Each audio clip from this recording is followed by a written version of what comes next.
जय हिंद। आज का विषय हमारा है विविधता की समझ। देखो कि ये हमारा जो सीरीज है सी टैट एवं टैट जो एग्ज़ामिनेशन होते हैं और एस टैट जो एग्ज़ाम है उसके लिए काफ़ी महत्वपूर्ण है। ये एनसीईआरटी की श्रृंखला है। इस श्रृंखला में हम लोग 6, 7, 8 क्लास के जो है सभी पुस्तक को देखने का प्रयास करेंगे और श्रृंखला का पहला जो सीरीज है जो हम लोग सोशल एंड पॉलिटिकल लाइफ से शुरू कर रहे हैं, यानी सामाजिक राजनीतिक जीवन का पहला ही पुस्तक है और ये 6 क्लास की एनसीईआरटी है। इसमें हम लोग बेसिकली इस चैप्टर में जो समझने वाले हैं विविधता की समझ, डाइवर्सिटी, अंडरस्टैंडिंग टू डाइवर्सिटी समझने वाले हैं। देखो कि डाइवर्सिटी क्या होता है, इसको समझने का प्रयास करें और इस एनसीईआरटी पुस्तक के माध्यम से हम लोग छोटे छोटे जो हिस्टोरी है, कहानियाँ हैं, उस कहानियाँ के माध्यम से हम समझने का प्रयास करेंगे। क्योंकि बेसिकली जो हमारा एस-टैट का पेपर होता है या टैट का जो एग्ज़ाम हो या सी-टैट का जो एग्ज़ामिनेशन होता है वो एनसीईआरटी बेस्ड प्रश्न ज़्यादा आते हैं और मेन रूप से जो है सी-टैट के जो एग्ज़ाम होते हैं उसके लिए। तो इस चैप्टर में जो है हम डाइवर्सिटी को समझने का प्रयास करते हैं। डाइवर्सिटी है क्या? देखो कि धर्म, रहन-सहन, खान-पीन, भाषा, त्योहार आदि जो भिन्न-भिन्न तरह की जो चीज़ें हम भिन्नताएँ दिखाई देता है, यह हमारे जीवन को रोचक ही नहीं, समृद्धि बनाने में भी, अच्छा बनाने में भी और इंटरेस्टिंग बनाने में भी काफ़ी हेल्प करता है। देखो कि जो डाइवर्सिटी होता है ना, वो भारत की विविधता है, भारत की विविधता है। विविधता या अनेकता हमारे जीवन को किस तरह बेहतर बनाती है, इसको समझने का प्रयास करते हैं। भारत इतनी विविधता वाला देश है कि अगर धर्म की बात करेंगे, सिर्फ रिलीजन की बात करें तो यहाँ सभी रिलीजन के लोग रहते हैं। यहाँ सभी प्रकार के रिलीजन की वर्शिप किया जाता है। यहाँ पर अगर कई सारे जो रिलीजन है, धर्म है, उनका ओरिजिनिटी यानी ओरिजिन जो है इंडिया से शुरुआत किया गया है। अगर भाषाएं की बात करेंगे तो यहाँ लगभग में 1800 भाषाएं बोली जाती है। तो भारत जैविक विविधता के साथ साथ लोग की जो विभिन्न प्रकार की डाइवर्सिटी है, विविधता है, धर्म के रहन सहन, खान पीन, भाषा, त्योहार, वो सभी हमारे जीवन को रोचक, इंटरेस्टिंग बनाने में बहुत ही महत्वपूर्ण भूमिका निभाता है। अब दूसरा जो इसमें सेक्शन हम ये पॉइंट को काफ़ी महत्वपूर्ण है कि बाहर जाते समय मैं क्या पहनना पसंद करता हूँ। तो ये हमारी मर्जी है, यह हमारी डाइवर्सिटी है कि हम क्या पसंद पसंद करते हैं और क्या पसंद नहीं करते हैं। हमारी इच्छा है कि हमें जैसा भी पहनना चाहते हैं वो हमारा इच्छा है। मैं घर में बात करती हूँ कि जिससे भी बात करना चाहते हैं, अपने दोस्तों से बात करना चाहते हैं, फैमिली मेम्बर से बात करना चाहते हैं, अलग अलग लोकेशन जो आपके फ्रेंड्स हैं उनसे बात करना चाहते हैं, मेरा पसंद खेल क्या है ना। अलग अलग प्रकार के खेल का भी अलग अलग तरीके हैं, अलग अलग सबका मेथड्स हैं। मुझके बारे में कौन सा किताब पसंद है, मुझे कौन सा किताब पसंद है। तो ये जो बातें हमें बताई गई है ना, यह हमारे जीवन को रोचक बनाता है, इंटरेस्टिंग बनाने का प्रयास किया गया है। अब दूसरा जो इसमें पार्ट में जो हमें अध्याय में समझाने का प्रयास किया गया है, वो समझाने का प्रयास किया गया है कि दोस्ती करना मतलब हाँ बिल्कुल दोस्त की तरह कैसे दोस्ती करेंगे, कैसा बिहेव करेंगे, दूसरे के साथ कैसे बिहेव करते हैं, ये भी हमारे बिहेवियर का, हमारे जीवन का एक महत्वपूर्ण अंग बना गया है। अब इसमें एक कहानी है, समीर की कहानी है जो काफ़ी इंटरेस्टिंग कहानी है। अगर आप लोग के पास टाइम हो तो इसको पढ़ने का प्रयास करेंगे, है ना। और इस स्टोरी के माध्यम से आप डाइवर्सिटी को समझने का प्रयास करेंगे। मैं तो इसमें जो मेन मेन बातें होगा आपके काम के लिए वो बातें पे चर्चा करेंगे। और लेकिन स्टोरी पढ़ना ना भूलें, आप इसको ज़रूर पढ़ें। अच्छा, इसमें एक और पॉइंट है, काफ़ी महत्वपूर्ण पॉइंट है, इसको देखने का प्रयास करें कि देखो कि विविधता का रूप नहीं है तो क्या विविधता का रूप, डाइवर्सिटी का रूप क्या नहीं है? गैर बराबरी का रूप विविधता का रूप नहीं है। गैर बराबरी का मतलब होता है कि कुछ लोग के पास अवसर नहीं है, यानी अवसर की समानता नहीं दिया गया है, और ना ही ज़मीन है, पैसे है, संसाधन है जो दूसरे के पास है, इसीलिए गरीबी और अमीरी विविधता का रूप नहीं है। तो ये पॉइंट काफ़ी इम्पोर्टेंट है कि डाइवर्सिटी का उदाहरण अमीरी और गरीबी नहीं है, बराबरी और गैर बराबरी जो है विविधता का उदाहरण नहीं है। बराबरी विविधता का उदाहरण है अगर सभी को समान अवसर प्रदान किया गया हो। जाति व्यवस्था, आप जानते हैं कि भारत में जाति व्यवस्था असमानता का एक उदाहरण है। असमानता का उदाहरण अगर जाति व्यवस्था है और है तो ये जो है ये विविधता का उदाहरण नहीं है। इस व्यवस्था में समाज को अलग अलग समूह में बांट दिया गया है। इस बंटवारे का आधार लोग किस किस तरह का काम करते हैं, लोग जिस जाति में पैदा होते हैं उसे बदल नहीं सकते हैं। ये उदाहरण जो है विविधता का उदाहरण नहीं है। विविध धार्मिक सांस्कृतिक पृष्ठभूमियों के अलावा समीर एक और समीर जो कई अन्य मामलों में जो दूसरे से अलग थे। उदाहरण के लिए समीर एक स्कूल में पढ़ाई की थी जबकि समीर 2 अखबार बेचते थे। देखो कि गैर बराबरी की बात कर रहा है। जाति व्यवस्था, गैर बराबरी ये जो है विविधता का उदाहरण नहीं है, डाइवर्सिटी का उदाहरण नहीं है। ध्यान रखेंगे इस बात को। तो जाति व्यवस्था के बारे में हमने चर्चा किया है ना। अगर कोई अपनी जाति बदलना चाहे तो बाद में बदल नहीं सकता है। तो ये जाति व्यवस्था जो है गैर बराबरी का उदाहरण है और गैर बराबरी विविधता का उदाहरण नहीं है। विविधता हमारे जीवन को कैसे समृद्ध करती है? विविधता हमारे जीवन को समृद्धि करता है ना, काफ़ी अच्छी तरह से समृद्ध करता है। जैसे कि हम ऊपर वाले पॉइंट में ही ने पढ़ा था कि अलग अलग त्यौहार मनाते हैं है ना, उनकी कपड़े पहनना, उनके रीति रिवाज, उसकी कस्टम संस्कृति अलग अलग, उनकी भाषाएं अलग अलग, ये सभी जो है विविधता हमारे जीवन को रोचक बनाने का प्रयास करता है ना। किसी को कहानी पढ़ने का मन है, किसी को अलग अलग सोर्स है, वास्तविक जीवन और कल्पना से प्रेरणा लेना, वो अलग अलग सोर्स है। तो ये हमारे विविधता का उदाहरण है। कुछ लोग जंगल में जानवरों के नज़दीक रहें और जानवरों की दोस्ती, लड़ाइयों के बारे में कहानियाँ लिखी है। कुछ अन्य लोगों ने राजा रानियाँ के वृत्तांत लिखे हैं। कुछ लोगों ने राहनी साहसिक घटनाओं, भूतों की कहानियाँ लिखी है। तो अलग अलग जो हम डाइवर्सिटी देखते हैं वो भी हमारा जीवन को रोचक बनाता है। अपनी मातृभाषा के अलावा उन भाषाओं की भी सूची बनाएं जो कुछ शब्द भी जानते हैं, जिनके बारे में आप कुछ जानते हैं, उनकी भी सूची बनाएं है ना। हमारा संविधान भी, जो भारतीय संविधान है, वर्तमान समय में 22 भाषाओं को मान्यता देता है ना। ऐसे अनऑफिशियली हमारे देश में कई 100 भाषाएं बोली जाती है, 1800 भाषाएं बोली जाती है। कई बार इसको 2400 भाषाओं के रूप में जानी जाती है ना। तो कुछ उस भाषाएं के बारे में भी समझने का प्रयास करें है ना। कुछ सूची बनाने का प्रयास करें जो भाषा आप नहीं जानते हैं, जिनके बारे में सुने हैं। अलग अलग क्षेत्र में अलग अलग भाषाएं बोली जाती है, उसको सम्मान करें, रिगार्ड करें। समान किसके आना, बचपन की कई सारे स्कूल दोस्तों की मधुर आदि भी हमारे जीवन के रोचक बनाते हैं, क्योंकि अलग अलग क्षेत्र से अलग अलग डाइवर्सिटी से लोग आते हैं है ना। तो ये हमारे जीवन को काफ़ी रोचक बनाता है। भारत एक विविधता, भारत विविधता का देश है।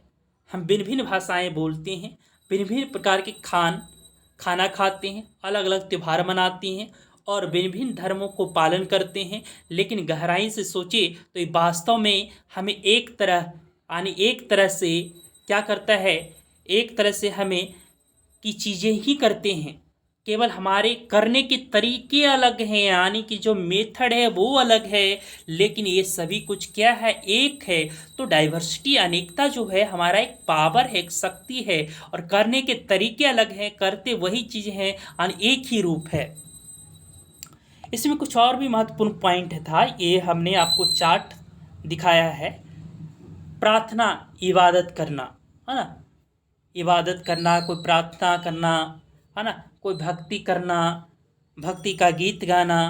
तो ये जो हमारे भारत के लोग विविध प्रकार से नीचे लिखे गए काम करते हैं, उनमें से एक तरीका बताया गया है और 2 तरीके बताया गया। प्रार्थना, इबादत करना क्या है? एक तरह से भगवान को हम क्या करते हैं, भक्ति भाव, संगीत की भावना से देखने का प्रयास करते हैं। शादी करना अदालत के रजिस्टर में शादी करते हैं, दस्तखत के करते हैं, अलग अलग तरीके से हम शादी करने का प्रयास करते हैं, है ना, मौलवी जी के सामने, पंडित जी के सामने। ये तो अलग अलग करने के तरीके हैं, एक्चुअल में देखा जाए तो सब एक ही है ना। भिन्न भिन्न प्रकार के कपड़े पहनते हैं। मणिपुर में औरतें फैनक पहनना पसंद करते हैं, है ना। अलग अलग भारत के अलग अलग कोने में अलग अलग प्रकार के कपड़े के ट्रेडिशन है, प्रथा है, अभिवादन करना। झारखंड के आदिवासियों का एक दूसरे को जोहार कहना, है ना। चावल पकाना, मीट या सब्जी डालकर बिरयानी पकाना, तो अलग अलग बनाने के तरीके हैं, लेकिन वो तरीका क्या है, एक ही है। यह हमारी एकता में अनेकता का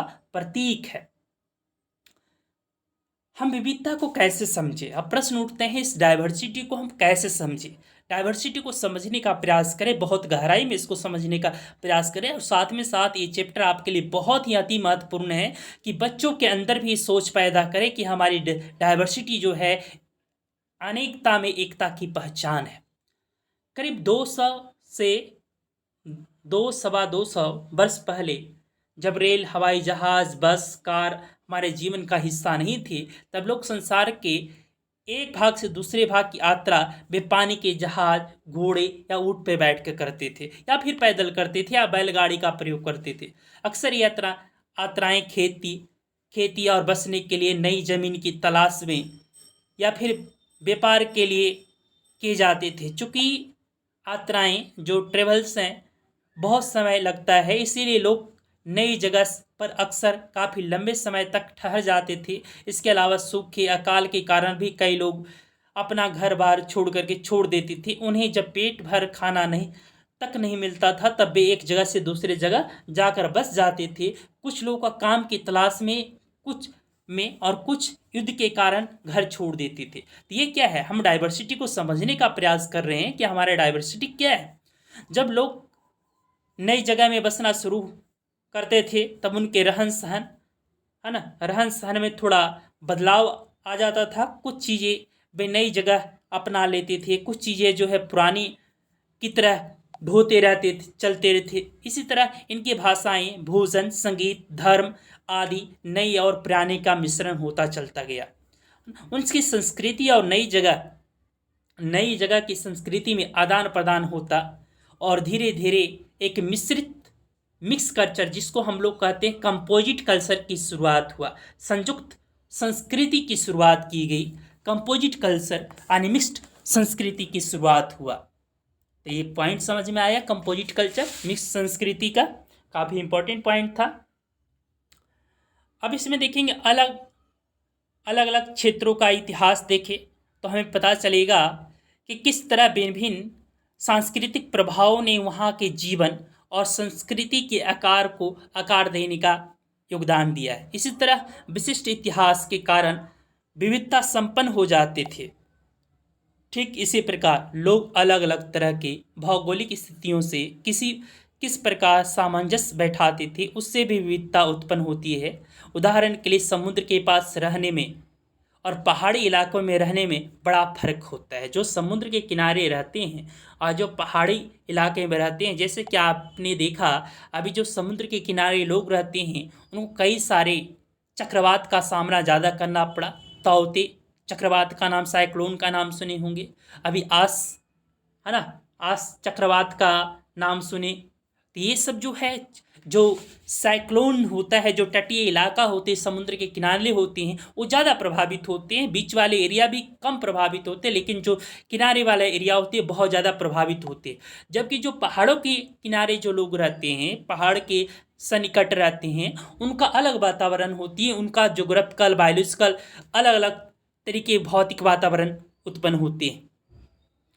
तो वहाँ पर क्या होता है, पहाड़ी इलाकों में रहने वाला फर्क होता है। केवल वहाँ के लोग कपड़ों और खान पान की आदतों में फर्क होगा, बल्कि जिस तरह का वे काम करेंगे वे अलग होंगे। शहरों में अक्सर लोग यह भूल जाते हैं कि उनका जीवन उनके भौतिक वातावरण से किस तरह गहराई से जुड़ा हुआ है। ऐसा इसलिए कि शहरों में लोग बिरले ही अपनी सब्जी और अनाज उगाते हैं। वे इन चीज़ों के लिए बाजार पर निर्भर रहते हैं। भारत के दो भागों, एक लद्दाख की बात करेंगे, दूसरा केरल की बात करेंगे। हम दो उदाहरण को समझने का प्रयास करते हैं। लद्दाख और दूसरा जो है केरल। और इस उदाहरण से हम डाइवर्सिटी को, भारत की जो डाइवर्सिटी है, विविधता है, उसको समझने का प्रयास करते हैं। ऐतिहासिक और भौगोलिक कारणों पर हम इसका असर देखते हैं क्या पड़ता है। और आप लोग के लिए ये भी एक प्रयास करें कि लद्दाख और केरल को भारत के मैप में लोकेट करने का प्रयास करें और उनकी भौगोलिक स्थिति या उनके भोजन, कपड़े और व्यवसाय जो पेशे हैं उन कैसे हैं, लद्दाख से अलग हैं, और केरल कैसे लद्दाख से अलग है, इनको समझने का प्रयास करें। तो देखो कि सबसे पहले हम देखते हैं लद्दाख का। लद्दाख तो व्यापार के लिए एक अच्छा रास्ता है, क्योंकि इसी के रास्ते से सेंट्रल एशिया का एंट्री होता था, है ना। सेंट्रल एशिया में एंट्री कर लेते थे और यहाँ से व्यापार वाणिज्य करना लैंड के माध्यम से इंडिया में आसान है, क्योंकि यहाँ कई घाटियाँ जिनसे गुजर करके मध्य एशिया के काफिले इलाके तक पहुँचते हैं, जिसे आज तिब्बत कहते हैं, है ना, तिब्बत कहते हैं। ये काफिले अपने साथ मसाले, कच्चा रेशम, दरियाँ आदि लेकर के चलते हैं। लद्दाख के रास्ते ही बौद्ध धर्म, यानी बौद्ध धर्म तिब्बत पहुंचा। लद्दाख के रास्ते ही बौद्ध धर्म कहाँ पहुंचा? तिब्बत में। लद्दाख को छोटा तिब्बत भी कहते हैं। लद्दाख को हम लोग क्या कहते हैं? छोटा तिब्बत के नाम से जानते हैं। करीब 400 साल पहले, 400 ईयर अगो, पहले यहाँ पर लोग का इस्लाम धर्म से परिचय हुआ। और इस्लाम धर्म से परिचय जब हुआ तो देखो कि जहाँ पर लद्दाख और जम्मू कश्मीर जो है ना, लद्दाख जो है जम्मू कश्मीर और कश्मीर के पूर्वी पहाड़ियों में बसा एक रेगिस्तान इलाका है ना। रेगिस्तान इलाका है, पहाड़ियों का रेगिस्तान है, या का बर्फ़ का रेगिस्तान है। यहाँ पर बहुत कम खेती संभव होती है। इस क्षेत्र में बारिश बिल्कुल नहीं होती है। यहाँ इलाका हर वर्ष काफ़ी लंबे समय तक बर्फ़ से ढका रहता है, इसीलिए इसको बर्फ़ का रेगिस्तान भी कहा जाता है। इस कम पेड़ उगते हैं। पानी पीने के लिए भी लोग गर्मी के महीनों पर पिघलने वाले बर्फ़ पर निर्भर करते हैं। तो यह है इनके जीवन। यहाँ के लोग खास किस्म के बकरी, ध्यान रखेंगे, बकरी पालते हैं, जिसे पश्मीना ऊन मिलता है। यह ऊन कीमती होता है, इसलिए पश्मीना शाल बड़ी महंगी होती है। लद्दाख के लोग बड़ी सावधानी से इस ऊन का इकट्ठा करके कश्मीर के व्यापारियों के यहाँ भेजते हैं। मुख्यतः कश्मीर में पश्मीना शाल मिलते हैं, यानी कि जो कश्मीर का इलाका है वहीं पर पश्मीना शाल मिलते हैं। अब तो लद्दाख अलग यूटी स्टेट हो चुका है, केंद्र शासित प्रदेश भी बन चुका है। यहाँ के लोग दूध से बने पदार्थ जैसे मक्खन, चीज़, है ना, मांस खाते हैं। हर एक परिवार के पास कुछ गायें और बकरी आँख होते हैं। रेगिस्तान होने का मतलब ये नहीं कि व्यापारी यहाँ आने जाने के लिए आकर्षित नहीं है, क्योंकि यह मुख्य सेंटर होता है। सेंट्रल एशिया में जाने का मुख्य रास्ता था। खास करके प्राचीन काल में एक बहुत महत्वपूर्ण रास्ता था ये। लद्दाख के रास्ते ही बौद्ध धर्म जो है तिब्बत पहुंचा। लद्दाख को छोटा तिब्बत के नाम से ही जानते हैं। करीब 400 साल पहले यहाँ पर इस्लाम का परिचय हुआ। अब यहाँ पर अच्छी खासी संख्या में मुसलमान भी रहते हैं। लद्दाख में गानों और कविताओं का बहुत ही समृद्ध मौखिक संग्रह है। तिब्बत का ग्रंथ केसर सागा, याद रखेंगे, काफ़ी महत्वपूर्ण प्रश्न है एमसीक्यू प्रश्न के लिए। तिब्बत का ग्रंथ केसर सागा लद्दाख में काफ़ी प्रचलित है। उसके स्थानीय रूप को मुसलमान और बौद्ध दोनों ही लोग गाते हैं और उस पर नाटक करते हैं। दिस इज़ अ कॉमन हॉलीज, यानी हॉली बुक जिसको कह सकते हैं तिब्बत का, जिसे केसर सागा के नाम से गाते हैं, जहाँ पर बौद्ध और जो हमारा मुस्लिम कम्युनिटी है दोनों इस पे जो है अपना अलग तरह के जो है नाटक भी करते हैं और मानते हैं। जबकि दूसरा उदाहरण हम केरल का लेते हैं, है ना। और केरल जो है भारत के दक्षिण पश्चिमी कोने में बसा हुआ राज्य है ना। दक्षिण पश्चिम में बसा हुआ राज्य है, यह कह सकते हैं इस एरिया को, है ना, कोने में बसा हुआ राज्य है। और यह एक तरफ से समुद्र से घिरा हुआ है और दूसरी तरफ से पहाड़ियों से। इन पहाड़ियों में विविध प्रकार के मसाले, काली मिर्च, लौंग, इलायची आदि उगाए जाते हैं। इन मसालों के कारण ही यह क्षेत्र व्यापारियों के आकर्षण का केंद्र रहा। सबसे पहले अरब यहूदी व्यापारी केरल आए ऐसा माना जाता है कि ईसा मसीह के धर्मदूत संत थॉमस, ये लाइन याद रखेंगे, पेपर में कई बार एमसीक्यू में प्रश्न पूछेंगे, ये हैं संत थॉमस लगभग 2000 साल पहले यहाँ आए। भारत में ईसाई धर्म लाने का श्रेय भी इन्हीं को दिया जाता है। अरब से कई व्यापारी यहाँ आकर के बस गए। इब्न बतूता, ध्यान रखेंगे, इब्न बतूता ने जो करीब 700 साल पहले यहाँ आए और अपनी यात्रा वृतांत में मुसलमानों के जीवन का वर्णन देते हुए लिखा, मुसलमान समुदाय की संख्या यहाँ बड़ी इज्जत थी, मुसलमान समुदाय की यहाँ बड़ी इज्जत थी। वास्को डी गामा, जानते हैं कि वास्को डी गामा, है ना, वास्को डी गामा पानी के जहाज से यहाँ पहुँचे, जो पुर्तगालियों ने यूरोप से भारत तक समुद्री रास्ता की खोज किया। वास्को डी गामा पहला व्यक्ति था जो समुद्र के रास्ता यूरोप से, है ना, भारत के समुद्री के रास्ता से खोज किया और भारत तक समुद्री रास्ता पहुंचा। और वो सबसे पहले कहाँ पहुंचा था? कालीकट ही पहुंचा था, यानी केरल ही पहुंचा था। इन सभी ऐतिहासिक प्रभाव के कारण केरल के लोग भिन्न भिन्न धर्मों को पालन करते हैं। यहाँ पर यहूदी भी है, इस्लाम भी है, ईसाई भी है, हिंदू है, बौद्ध है, धर्म इत्यादि धर्म के लोग रहते हैं। चीन के व्यापारी भी केरल आए। यहाँ पर मछली पकड़ने के लिए जो जाल इस्तेमाल किया जाता है, जिसे चीनी जालों से हू बू हू, मतलब सेम टू सेम मिलता है, जिसको चीना वाला कहते हैं। तलने के लिए लोग जो बर्तन इस्तेमाल करते हैं, जिसे चीना चट्टी कहते हैं, इसमें चीन शब्द इस शब्द की ओर इशारा करता है। इसकी उत्पत्ति की खोज केरल की उपजाऊ जमीन और जलवायु चावल की खेती के लिए बहुत उपयुक्त है और यहाँ पर अधिकतर लोग मछली, सब्जी और चावल खाना पसंद करते हैं। तो देखो कि दो डाइवर्सिटी, भारतीय दो अलग अलग इलाका, अलग अलग क्षेत्र को लेकर के, तिब्बत और केरल को लेकर के भारत की डाइवर्सिटी को समझने का प्रयास किए, तो हमने पाया दोनों में कई सारे विविधता पाई जाती है और ये विविधता ही हमारी एकता का पहचान है। जहाँ केरल और लद्दाख भौगोलिक स्थिति में एक दूसरे से बिल्कुल अलग, जोग्राफिकल एरिया अगर देखा जाए तो दोनों बिल्कुल भिन्न है। जोग्राफिकल क्लाइमेट की बात करें, जोग्राफिकल फिजिकल जो भी चीज़ें हैं वो बिल्कुल अलग है, फिजिकल वातावरण जो है बिल्कुल अलग है। वहीं हम ये भी देखते हैं दोनों क्षेत्र के इतिहास में लगभग एक प्रकार के सांस्कृतिक प्रभाव है। दोनों ही क्षेत्र को चीन और अरब से आने वाले व्यापारियों ने प्रभावित किया। यहाँ केरल की भौगोलिक स्थिति ने मसालों की खेती संभव बनाई, यानी केरल की जो जोग्राफिकल पोजीशन है, जिसके कारण ये जो केरल है मसालों के लिए फेमस जाना जाता है और पॉसिबिलिटी बहुत ज़्यादा है, स्पाइस के लिए फेमस है। वहीं लद्दाख विशेष भौगोलिक स्थिति उन व्यापारी की ओर खींचता है। व्यापार का एक सुगम रास्ता होने के कारण, सेंट्रल एशिया से जुड़ाव होने के कारण, किसी भी क्षेत्र के सांस्कृतिक जीवन का उसका इतिहास और भूगोल से गहरा प्रभाव पड़ता है। यानी जो उसका इतिहास होता है और ज्योग्राफी होता है, उसको बहुत ही गहरा इफेक्ट डालता है। विविध संस्कृतियों का प्रभाव केवल बीते कुछ कल की बात नहीं है, हमारे वर्तमान जीवन का आधार भी बनता है। जो हमारा जीवन है उसका आधार बेस बनता है और दूसरे जगह जाना हर एक कदम के साथ हमारे सांस्कृतिक रीति रिवाज, जीने का तरीका धीरे धीरे उस नए क्षेत्र का हिस्सा बन जाते हैं।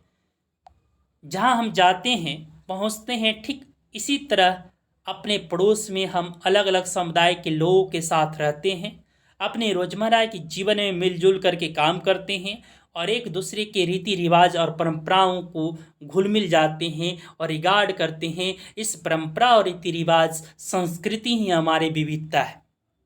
क्लियर हुआ यहाँ तक पॉइंट? क्या मिलकर लड़ा तो ये पॉइंट बहुत काफ़ी महत्वपूर्ण था।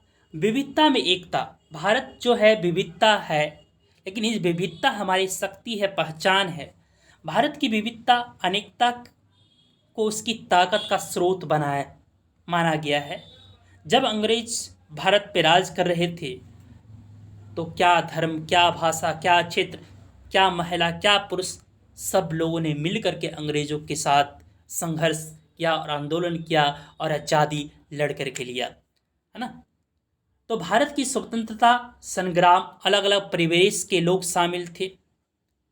उन्होंने एकजुट होकर के आंदोलन किया, इकट्ठे जेल गए, अंग्रेजों के अलग अलग तरीके से विरोध किया।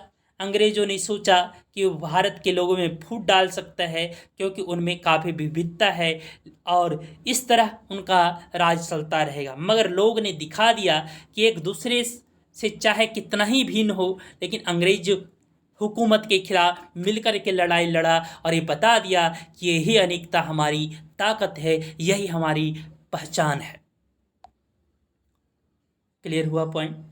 तो ये काफ़ी पॉइंट। अब दूसरा उदाहरण हम समझने का प्रयास करते हैं, और काफ़ी महत्वपूर्ण है। स्वतंत्रता दिवस पर भाषण देते हुए पंडित जवाहरलाल नेहरू, है ना।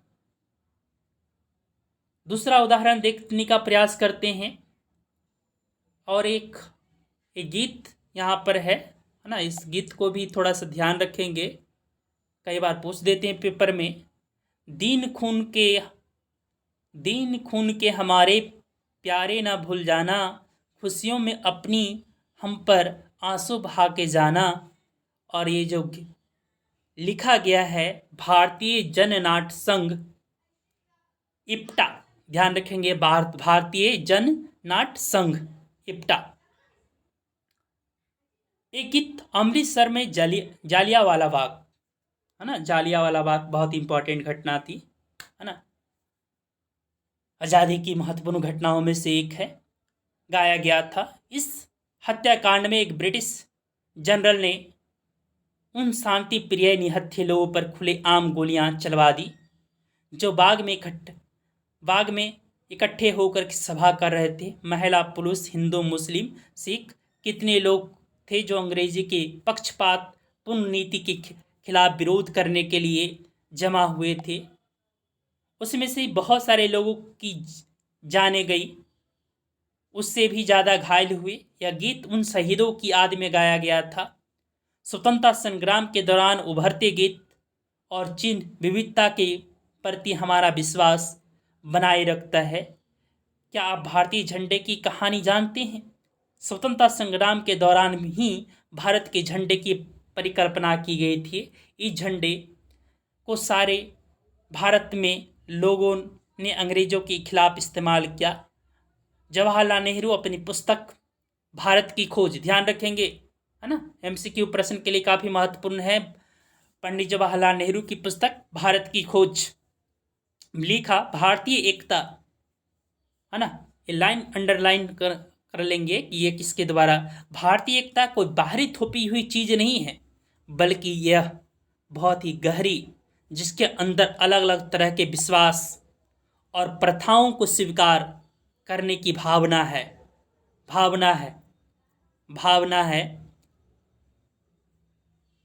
स्वीकार करने की भावना है, जिसमें विविधता को पहचानना प्रोत्साहित किया जाता है। यह नेहरू जी ही थे जिन्होंने भारत की विविधता का वर्णन करते हुए अनेकता में एकता का विचार हमें दिया। तो ये लाइन को, कोटेशन को बहुत ध्यान से याद रखेंगे, एमसीक्यू प्रश्न के लिए काफ़ी महत्वपूर्ण है कि भारत की एकता कोई बाहर से थोपी हुई चीज़ नहीं है, बल्कि यह बहुत ही गहरी, जिसके अंदर अलग अलग तरह के विश्वास और प्रथाओं को स्वीकार करने की भावना है। इसमें विविधता को पहचानना प्रोत्साहित किया जाता है। यह किस में लिखा गया है? तो जवाहरलाल नेहरू की जो पुस्तक है भारत की खोज, उसमें जवाहरलाल नेहरू ने वर्णन किया है। रविन्द्रनाथ टैगोर द्वारा रचित, है ना, राष्ट्रगान भी भारतीय एकता की ही एक अभिव्यक्ति है। राष्ट्रगान किस तरह से एकता का वर्णन करता है, इसे अपने शब्दों में लिखना है। तो ये रविन्द्रनाथ टैगोर द्वारा रचित हमारा राष्ट्रगान भी भारतीय एकता की एक अभिव्यक्ति, झलक दिखाई देता है और ये एकता का वर्णन करता है। तो आज का चैप्टर हमारा समाप्त होता है। काफ़ी महत्वपूर्ण चैप्टर था, है ना, अंडरस्टैंडिंग ऑफ डाइवर्सिटी, विविधता की समझ और विविधता की समझ सिर्फ अपने में समझ स्थापित नहीं करना है, इस मूल्य को, इस स्थापित मूल्य को, विविधता की मूल्य को अपने बच्चों में भी स्थापित करना है और साथ में साथ जहाँ भी पढ़ाएंगे अपने विद्यार्थियों में भी स्थापित करना है, ताकि वो भारत का भविष्य जो है इस डाइवर्सिटी को रिगार्ड करे। इस भारत की एकता की पहचान जो है विविधता में है और भारत जो है अनेकता में भी एकता की पहचान मिसाइल है। Thank you watching video, take care, अपना ध्यान रखें।